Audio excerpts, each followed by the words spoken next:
ඔව් මැඩම්. ඔව්. ලොක්කා. කවුද මම්මේ? ඒක නේදොරේ බලන්නකෝ කෑලි ටික. මෙහෙමද පාරේ යන්නේ? ඩිසිප්ලින් කියලා දෙයක් නැද්ද? ඇයි අපිට මේ ඩාන්සින් ෂෝ එකක් තියෙනවානේ. ඒකට අපි මේ ප්‍රැක්ටිස් කරන ගමන්. ඒක නේ බම්මෝ මොකද බං අනකන තියන්නේ කොහෙද? මොන ප්‍රැක්ටිස්ද? ආකාරي ලොකු වලියක් වගේ කෙනෙක්. අම්මස් වලියක් මේක දිගටම ඉන්න පුළුවන්. මුන් ටික දරුත් ගත්තා නා. ගේ මොකද කේස් එක? ඔයගොල්ලන් සඳනවත් ගන්න. ෂර. sorry madam. Sorry madam. Sorry. Mister හදීසි කොහෙද ප්‍රැක්ටිස් යන්නේ? Dance practice. ඩාන්සින්ද? මොකක්ද ඒ ඩාන්සින් ෂෝ එක? රංගදිනු ඩාන්ස් අකාඩමි එකේ ෂෝ එක. කොහෙද තියෙන්නේ? ඩාන්සින් ෂෝ එකක්ද? ඒ කොහෙද?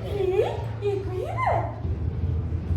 මැන්චෙස්ටර් වල තියෙන්නේ. අපි කැමති ඩාන්සින් වලට නම්.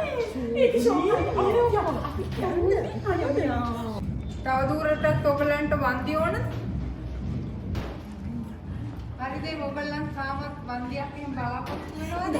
නෑ මැඩම් අපි කැමති ඩාන්ස් වලට. මේ ළමයි අපි ඩාන්ස් එකක් කරන්නේ. ඕනේ නේද? කමන්නේ මම කකුල අර අපි වෙදනෝන කෙනෙක් කියනනේ හොඳ යාටි කියලා බේක් එකක් ගන්න. අනේ අපි ඩාන්ස් එකක් දෙන්න. අපි දෙන්න. ආවේ ෂෝක් නෑ. එහෙනම් අවුලක් නෑනේ. අක්කලත් එන්න. මම මිස්ටි කියලා මොනවා හරි කරගන්නම්. එහෙනම් ඔයගොල්ලොත් එන්න. අයියේ ඔයත් එන්න හොඳේ. ඒ දොරේ මේ අපි මේක ඉවර කරගෙන යමු බං මේක බලන්න.